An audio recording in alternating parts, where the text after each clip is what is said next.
podcast called Jellison Podcast. He probably doesn't remember this at all. Yeah, we work together. It's easy. This is kind of real. Like, holy shit. And so it's really cool to get to be a part of that. Hey, you know how it is, though. Hey, when you now tune into the biggest ever. We're not here just to take part. We're here to take over. I don't remember that. That's crazy. What's up, everyone? We're back with episode 141 of Dub Jellison Podcast. Dave Fred, special guest, 6-year NFL vet, former Buffalo Bills safety, Aaron Williams. Aaron, how are you? Good, man. Thanks for having me. Yes, sir. Thank you so much for coming on. Unfortunately, I mean, it was just bad timing coming on right after the Bills lost.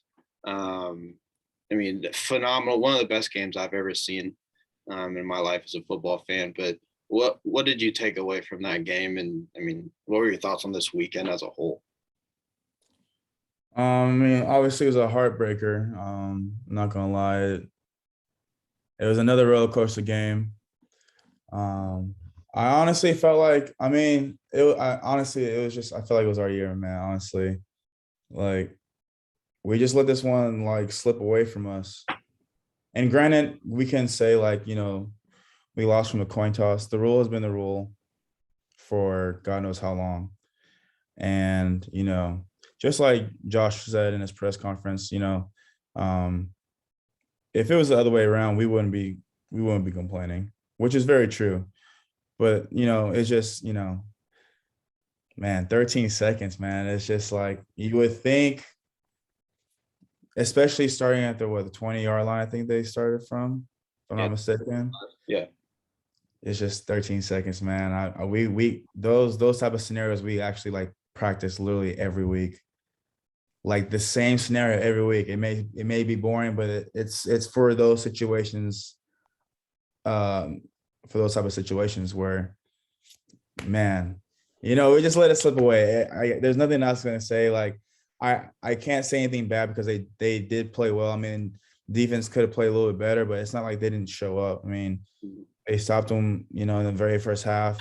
We kept them in. Just played a little bit too soft in the very end, to be honest. So, yeah, but I'm proud of those guys. They're like literally this close. I mean, honestly, they're there, but it's just unfortunate, man. It's football. It's football, man. Any given Sunday. Yeah, it was. Yeah, I couldn't believe what I was seeing, especially right after the Rams-Bucks game, where I mean, a very similar situation happened. Stafford hits Cooper Kupp for a 50-yard bomb, and then they ended up winning. I mean, how tough are those situations as a DB for you?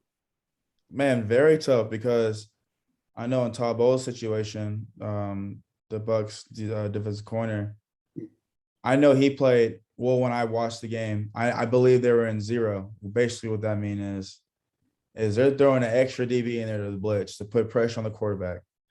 Now, if that pressure doesn't get there fast enough, I don't think people realize how hard it is to cover someone through a whole field without having any help, left to right, up, down, you know what I mean?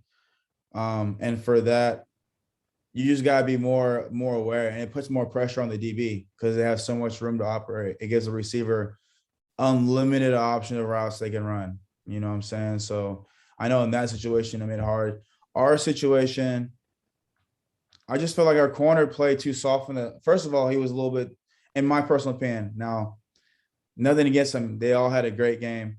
But if I was the DB coach, I felt like he was a little too soft in that situation, especially against a tight end. Nothing against Travis Kelce. I know he's a great tight end. But I know he has a lot more, not like I say a lot more, but he's a faster player than Travis Kelce. So, I mean, you got to respect it, but at the same time, if you're faster, there's no reason for you to play that soft, especially in a situation like that. And I feel like they were protecting the sidelines a little too much. Like the way Travis Kelce's been in that route, I mean, it was basically not even the point to where the DB had to move. He literally could have just stood there and it could have been right there. I mean, man, I've watched that play 1,000 times. I watched that drive 1,000 times, even afterwards, to see like what went wrong, because I knew I was going to be asked these questions. And it's just, we play a little too soft. And Yeah, man. 13 seconds. It's hard, like when athletes watch this and like, football fans and players understand like that. Man, 13 seconds, especially I understand like the kickoff as well. You know what I mean? Why do we kick it off in the end zone? Why do we not squib it and at least we could at least got like 3 seconds. 3 seconds to 10 seconds to move down the ball. Like that itself is hard enough. So man, I feel bad for Josh. I feel bad for the team, but I really felt bad for Josh because honestly, we put a lot of like pressure on our quarterbacks because we've always wanted a clutch quarterback, and now we have one. And for a quarterback like that to clutch that game, man, to 2 touchdowns in a minute, I think it was, or something like that, minute and some change. That's the quarterback we've been looking for, and we just needed one stop. You know what I mean? It's just I've been there. I know how it feels. It's very unfortunate, but looking at it from the outside in, man, it's just, man, it's heartbreaking. It's heartbreaking. I saw a stat. I think it was like that game had 25 points in the last like 2 minutes and 2 change. minutes, yeah. That's crazy. Wow. It speaks to the firepower that the Bills and Chiefs both have, though. Yeah. And then I saw a lot of talk on like social media or whatever. They're talking about people like, especially in the 2-minute drill, defenses usually sag off, play back, kind of protect the sidelines, like you kind of mentioned. But is there a balance that you have to not play too soft, but also don't go all in because you'll get beat over the top? I mean, everything is situational. You know what I mean? You got to remember, they also had timeouts too. So it's like, why are we protecting the sidelines when they already have timeouts? If they wanted to get, they wanted to march the field. They just need to get little by little. And unfortunately, we gave a big play, but it's not like they had to get out of bounds. Yeah. If they didn't have any timeouts, then their game plan would have switched, because then they're looking to stop the clock. So for us to play that soft, yeah, it's like, why? But I understand. At the end of the day, you do want to be careful, but at the same time, you don't want to get away from your game plan. I mean, there's only, honestly, let's be honest, there's only 2 players really that they're going to get the ball to. Hill or Kelsey. Now, I think the other receiver, Hardman, I think his name was, he made plays, but in those situational plays, you gotta understand those are the 2 main guys they're looking forward to. Hardman's like literally the last option. So for us to kind of like not be aware of that, I don't know if they're aware, but for us to like let them get the ball and that easy is just like, why? Kind of mind blowing, but I'm not in that meeting room no more. I don't know what's been said. I don't know what their game plan is. So this is different for me. I'm one outside looking in, so I kind of understand like why people's opinion or what their opinion is. But at the same time, there may have been said something in the locker room. Coach Frazier wanted us to do something other. Who knows? It's all about what the communication was then at that point. So yeah, it's just unfortunate, man. Yeah, it is. I mean, it's obviously a tough way to go. I don't.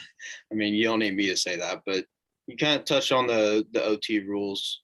I mean, obviously after that game, Twitter was blowing up about those rules and how they need to change. Do you think that they should or will be changed going forward? Yes and no.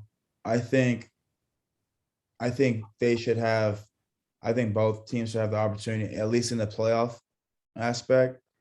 Have both teams have an opportunity to at least score. I understand that the rule is that they would have got a field goal, that we would have had an opportunity to then drive the ball to score points. But at the same time, if the field goal is going to do that, why not if a touchdown? It makes no difference. It's the same thing. If they score, they're still giving us an opportunity to put points on the board. But at the same time, from a defensive guy, defense wins championships. I don't care what anybody says. Literally all you need is one stop. You know what I mean? It's just like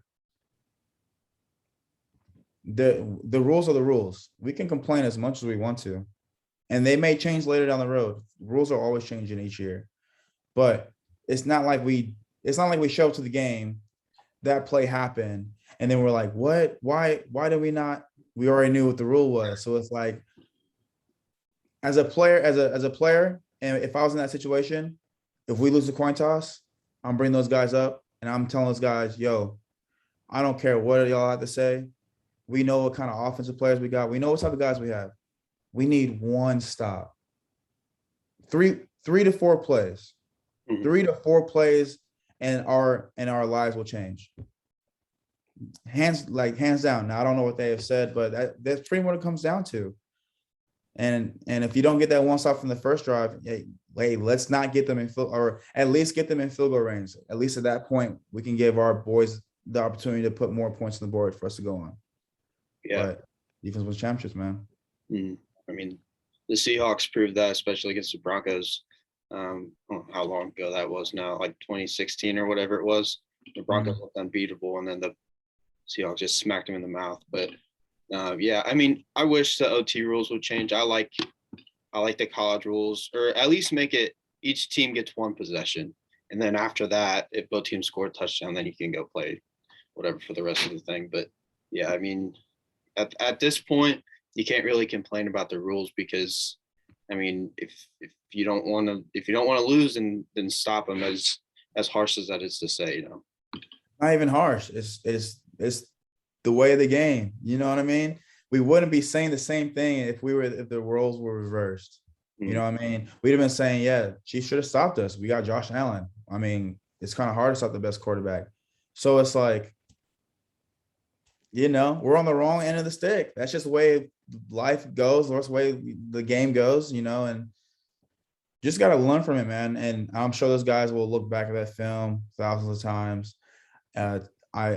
Even to right now, it's still fresh in their minds. It's still, they have to wake up. They have to wake up and know and realize that they get to see their friends and their boys play next week, when it could be them at Buffalo. But that's neither here or there. It's done. It's cemented. It is what it is.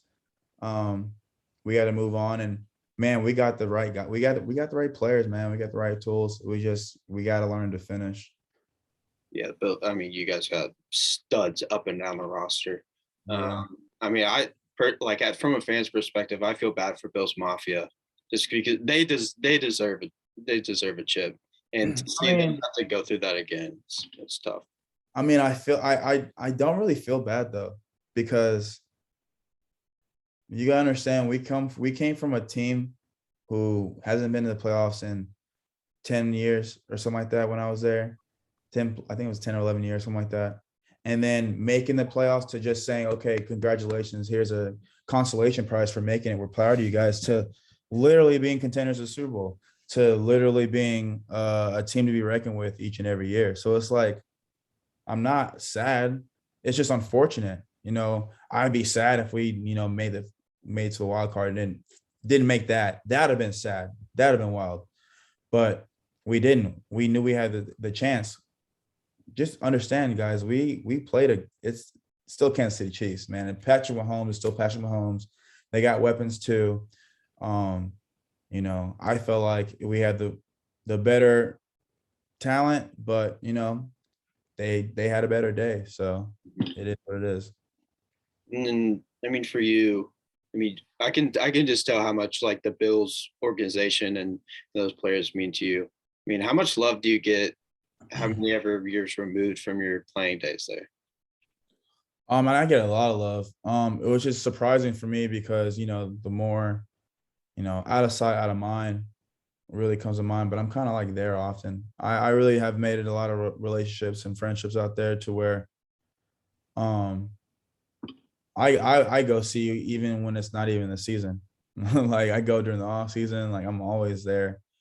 So it's like, it's like my second family. It's my second home. You know, I feel like I'm always show love, and the fans know what I brought and what I gave to the game, and I know what the fans bring each and every week.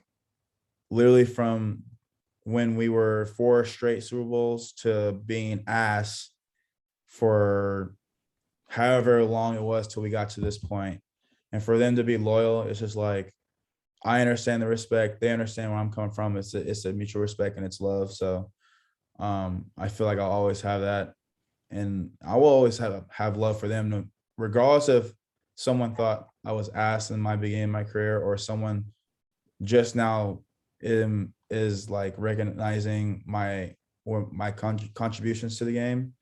I'm cool with it. Like, regardless, I know what I did. I know what my pure heart was in as far as the game, what I brought to it. And not only that, man, the community, like the people, I really dove into that. So, it's always going to be love for me, no matter what. I had Carlos Wilson on the podcast a few months ago now. And I mean, he only played 1 year there. And he was like, I still get, like, whenever I'm in Buffalo going to a game or something, there's always people that come up and show me love, which I thought was pretty cool for a guy that only played there 1 year. I don't think people really understand when it, like, the saying, like, once a Bill, always a Bill, that really does stand. Like, I have teammates now who are there for like a year and a half, 2 years, and they'll go back with me and they'll be like, oh my God, you're so-and-so. And they'll be like, yo, how'd you? Because like people really like this fan base is really like, man, they know their players. Like they care about this team so much, and they know specifically who they like. They know, like, who their DC is. Like it goes deep. It goes deeper than putting on a Bills logo and saying I'm a Bills fan. Like these people, like, really, we have a strong relationship community wise with the team. So it's like we're mixed in with the people. So yeah. I mean, do you think that I was thinking about this earlier. I think they're the best fan base in the NFL, no doubt. But even pro sports, I mean, because I differentiate college and pro sports in terms of the fan bases, just because I don't know, two different things. But I mean, they're up there, if not the top fan base in all sports. No, I think recently they're starting to get the recognition. I know beforehand.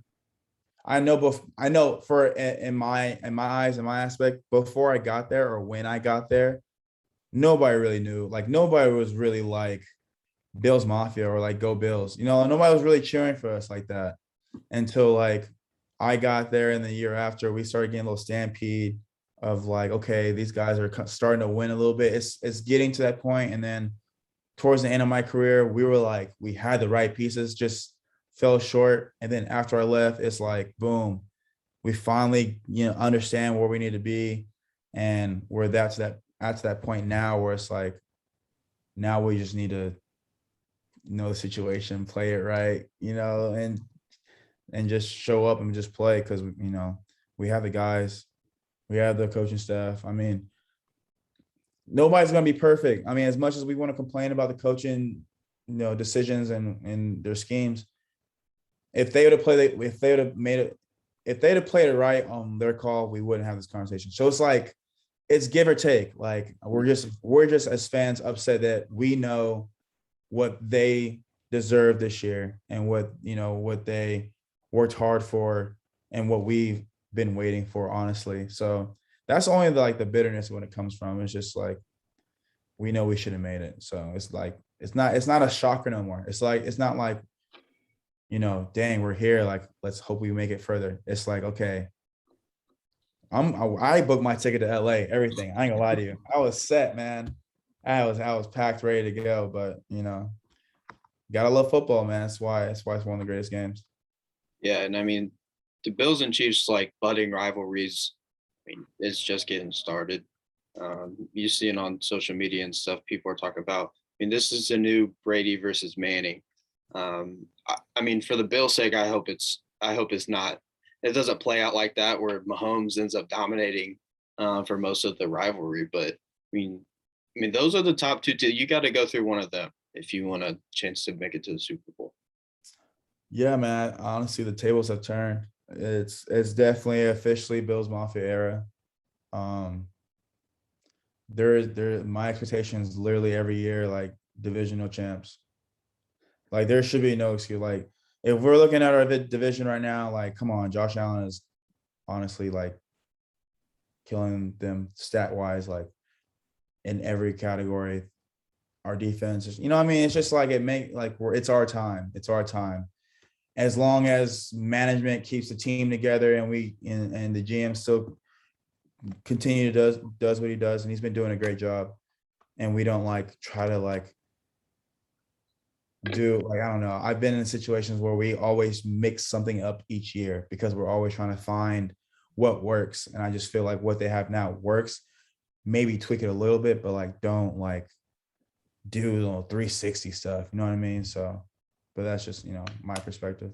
Yeah, because I think the winner of that game was going to go win the Super Bowl, in my opinion. I mean, obviously, we still got games to play, but those would have been the front runners because you look at the other teams in the playoffs still.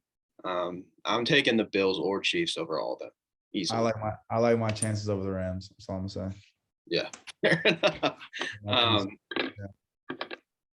Going back to your NFL career, I know it seems like you had a really good time, but is it bittersweet looking back, knowing how things kind of unfolded and ended for you?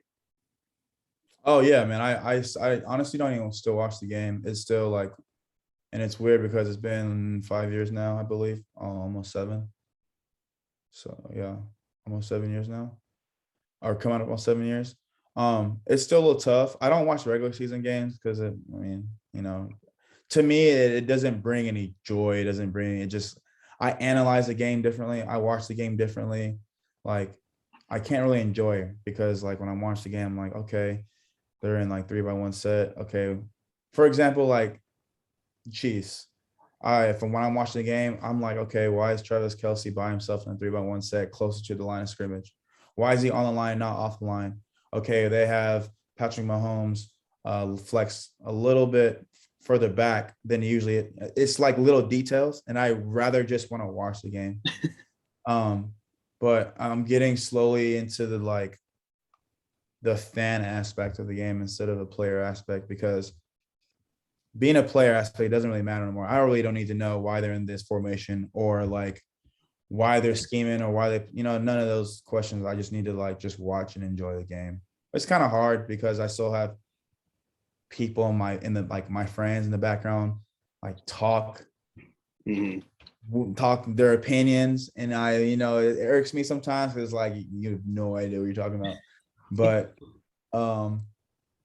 it's bittersweet. Yeah, I still have love for the game, but it's just like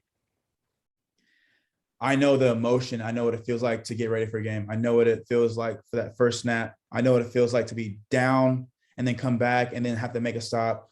I know what it feels like to be at half and make adjustments. So it's like it's a deeper feeling for me than just watching the game. It's like watching your girlfriend be with another guy because you know exactly what she likes, her mannerisms, what, you know what I mean? That type of stuff. And it's like, I'd rather not watch it. So I'm getting better at it. But yeah, it's definitely, when I first ended, I couldn't watch the game at all. It was definitely like a love-hate relationship for sure.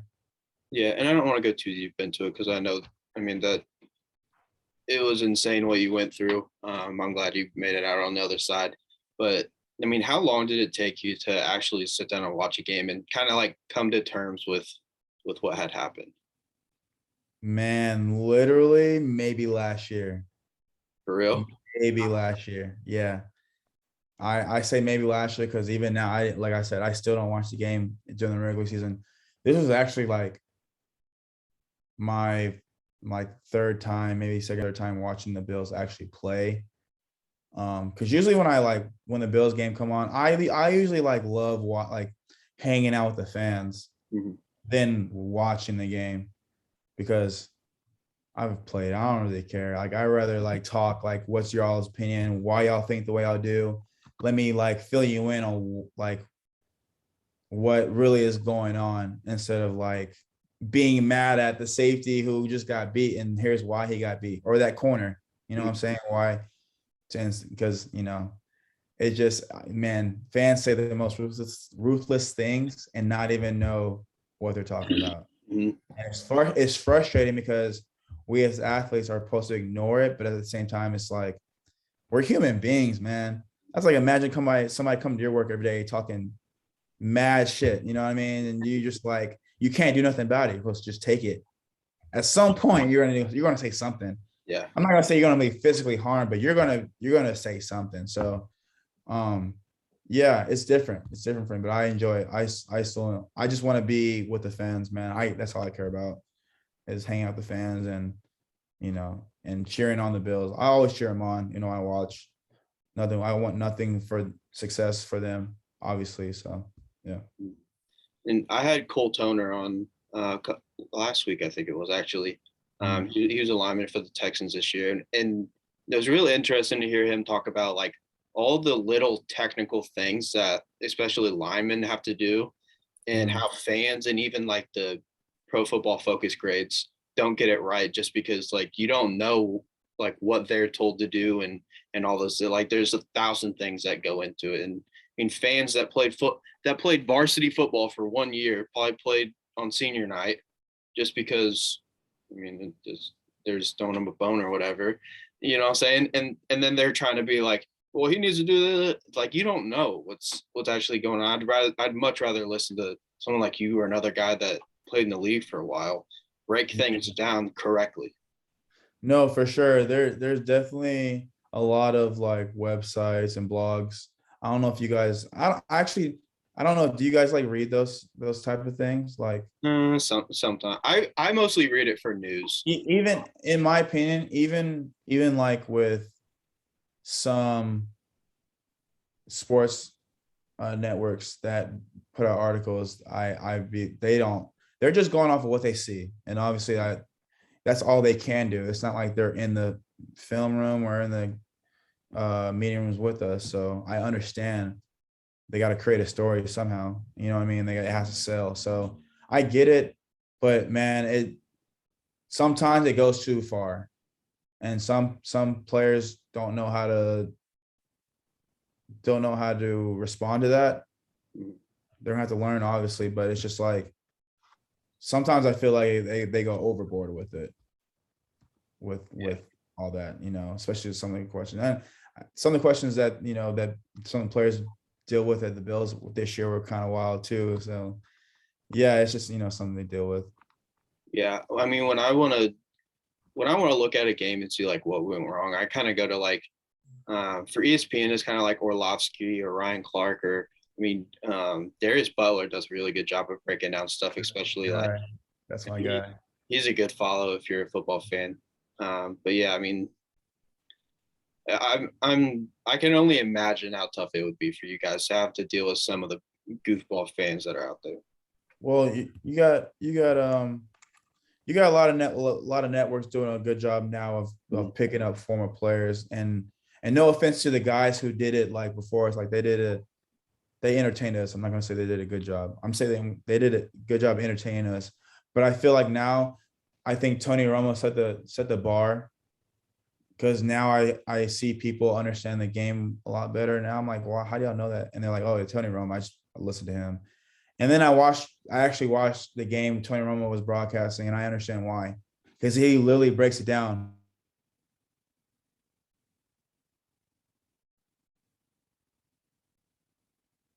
What we kind of go through in the film room.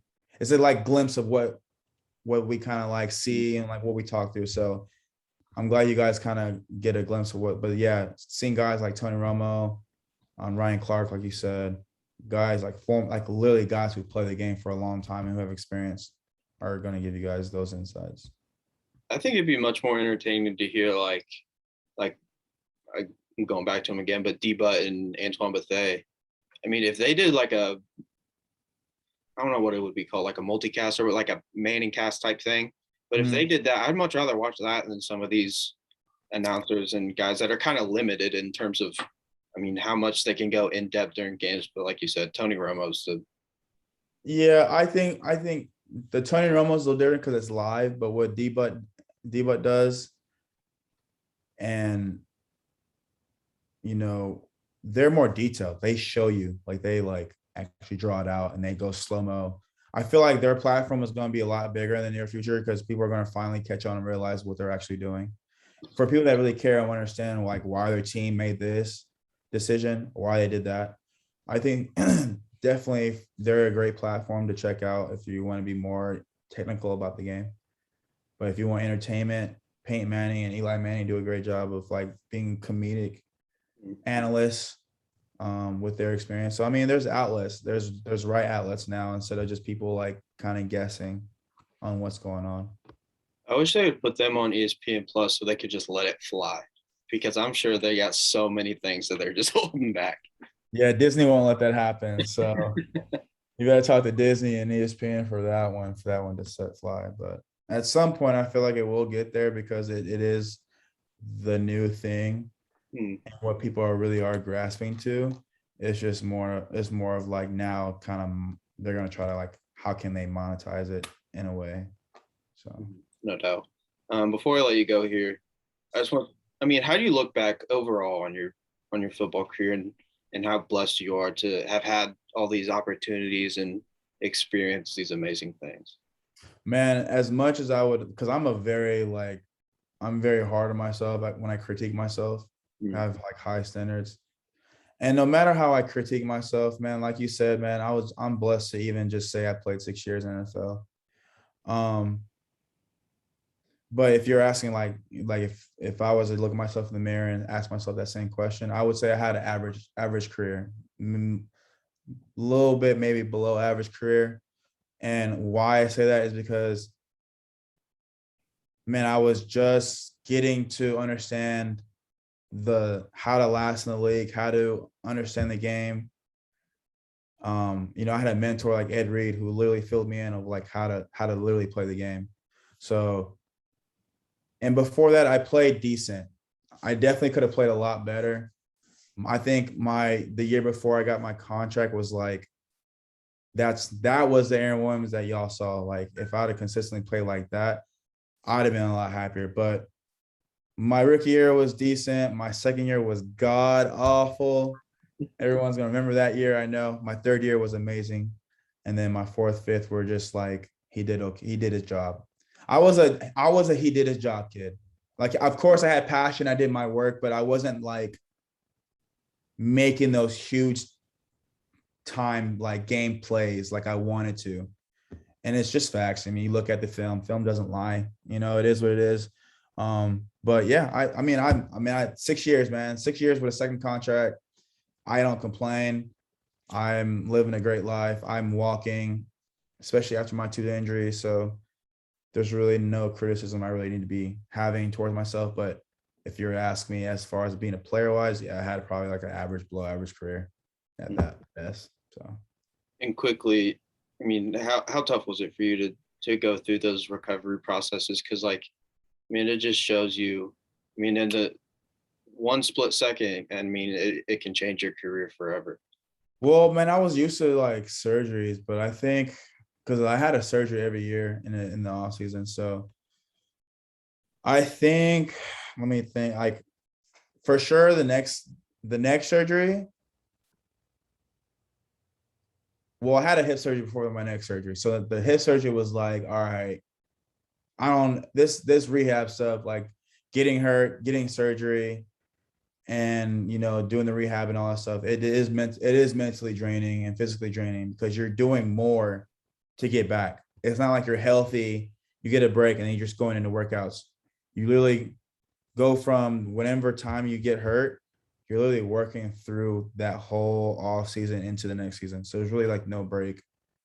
So you see guys like Andrew Luck who retired early because of the rehabs he had to do. So I mean, man, it's mentally hard, but I was so used to it for so long. I thought it was just normal. But then when I started having more like severe injuries, the neck, I was like, yeah, I know for sure if I have another one of these, this might be it. Like it's done skis, GG's. So, but I was gonna go to the wheels fell off, and to when the NFL said no, and NFL said no, and I was like, no, there's no matter how much I try, it's reality. You gotta stop living in fantasy world and understand like where you're at, and understand where your life is at, and accept it. And I accepted it. I was like, man, no matter how much I try, my injuries are just too severe for anybody to take that chance on me, on their franchise. It's not even the fact that I don't think that I'm a good player. It's just knowing the fact that that next hit could be, he could be paralyzed. And then I, then who knows what could happen, as far as, because they're going to protect them as well. But 6 years, man, I'm walking, and I get to hang out with the fans, and I get to meet people randomly in like random states because honestly, it is random to be a Bills fan. Let's be all honest. Like up until now, we weren't popular before that. So to see someone rock a Bills logo, it's like seeing a long lost family member. You're like, yeah, what's up? And it's just really cool to see that, man. So I'm blessed to be a Bill, man, to be honest with you, no matter how many years I played. That's awesome, man. And I'm glad you've been embraced by them and you've given and shown that love back to them. Like I said, I'm gonna wrap this up, but I really appreciate your time coming on here, being up and honest. All the best to you, and I hope you enjoy some golf maybe later on today or tomorrow. Yeah, man. No, I already had one this morning. It was a rough day for your boys. So, but no, I appreciate you guys. I appreciate you having me, and man, good luck to your future episodes. I hope you have great guests on, and I hope your podcast, skyrockets to more success. Thank you, man. All right. Have a good one. All right, man. Take care of yourself.